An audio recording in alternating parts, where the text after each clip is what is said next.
നമസ്കാരം. കേന്ദ്രം എത്ര സഹായങ്ങൾ നൽകിയാലും അതൊക്കെ മുക്കാൻ മാത്രം അറിയാവുന്ന സംസ്ഥാനമാണ് നമുക്കുള്ളത്.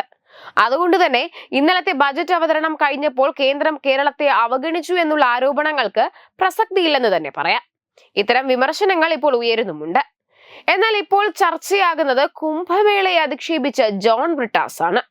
ചൈന പോലുള്ള രാജ്യങ്ങൾ സാങ്കേതിക വിദ്യകളിൽ മുന്നേറുമ്പോൾ ഇവിടെ ഇന്ത്യ കുംഭമേളയിൽ മുങ്ങിക്കളിക്കുകയാണെന്ന ജോൺ ബ്രിട്ടാസിന്റെ വിവാദ പരാമർശമാണിപ്പോൾ കത്തി നിൽക്കുന്നത്. ധനകാര്യമന്ത്രി നിർമ്മല സീതാരാമന്റെ ബജറ്റിനോട് രൂക്ഷമായ ഭാഷയിലാണ് ബ്രിട്ടാസിന്റെ പ്രതികരണം. എന്നാൽ അതിലും രൂക്ഷമായ ഭാഷയിലുള്ള മറുപടികളാണ് ഇപ്പോൾ ഇദ്ദേഹത്തിന് തിരിച്ചു കിട്ടുന്നത്. ഇതാണ് ശ്രദ്ധേയം.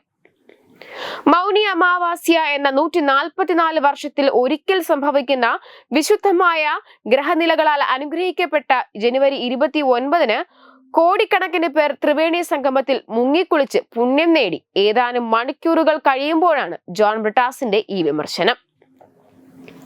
ആർട്ടിഫിഷ്യൽ ഇന്റലിജൻസിന്റെ കാലത്ത് ചൈന പോലുള്ള രാജ്യങ്ങൾ തിരമാലകൾ സൃഷ്ടിക്കുമ്പോൾ ഇന്ത്യ കുംഭമേളയിൽ മുങ്ങിക്കളിക്കുകയാണെന്നാണ് അദ്ദേഹം പറയുന്നത്. അതിന്റെ മറ്റൊരു രാഷ്ട്രീയ ഡോക്യുമെന്ററിയാണ് നിർമ്മല സീതാരാമൻ അവതരിപ്പിച്ച ബജറ്റ് എന്നും ജോൺ ബ്രിട്ടാസ് പറഞ്ഞു.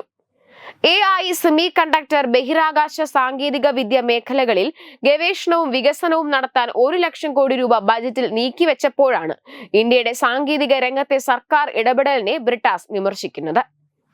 മാത്രമല്ല, ChatGPT മാതൃകയിൽ ഇന്ത്യയും അടുത്ത 10 മാസത്തിനകം സ്വന്തം AI ആപ്പ് വികസിപ്പിക്കുമെന്ന് IT മന്ത്രി അശ്വിനി വൈഷ്ണവ് പ്രസ്താവിച്ചിട്ട് ചൂടാറിയിട്ട് പോലുമില്ല. നിർമ്മല സീതാരാമന്റെ ബജറ്റിൽ കുംഭമേളയെക്കുറിച്ചോ ഹൈന്ദവ ക്ഷേത്രങ്ങളെക്കുറിച്ചോ ഒന്നും കാര്യമായ പരാമർശങ്ങൾ ഇല്ലാതിരിക്കെ കൂടിയാണ് ജോൺ ബ്രിട്ടാസിന്റെ ഈ പ്രതികരണം എന്നത് പലരെയും അത്ഭുതപ്പെടുത്തുന്നു. മധ്യവർഗത്തിന് സ്വാധീനമുള്ള ദില്ലിയിലെ തെരഞ്ഞെടുപ്പിനെ സ്വാധീനിക്കാനാണ് ആദായ നികുതിയിൽ 12 ലക്ഷം വരെയുള്ള വരുമാനത്തിന് ഇളവ് അനുവദിച്ചതെന്നും ജോൺ ബ്രിട്ടാസ് പറയുന്നു. ബീഹാർ എന്ന് 6 ബജറ്റിൽ പരാമർശിച്ചതാണ് ബ്രിട്ടാസിന്റെ മറ്റൊരു വിമർശനം. 10,000 മെഡിക്കൽ സീറ്റുകൾ വർദ്ധിപ്പിക്കുമെന്ന് പറയുമ്പോൾ കേരളത്തിന്റെ എയിംസിനെ പരാമർശിച്ചില്ലെന്നാണ് John ബ്രിട്ടാസിന്റെ Paribhavam.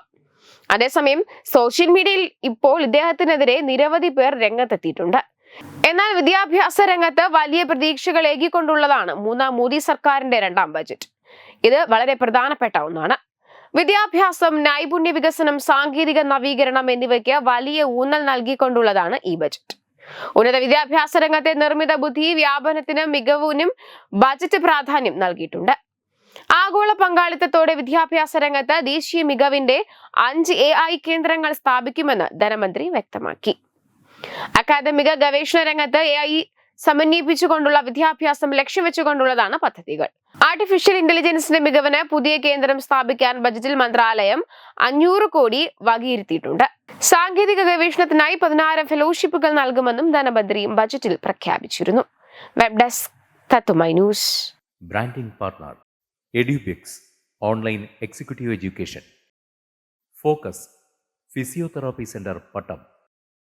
Unnat engineering Gujarat. Theerthayatra dot com. Iron build Gujarat. Powered by Jyothis.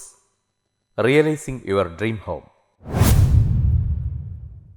Our ongoing luxury apartments projects are Crown near Karivattam, The Square near UST Global, White Manor near Aattugal Ambalathara, and Evergreens Luxury Villas near Tirumala.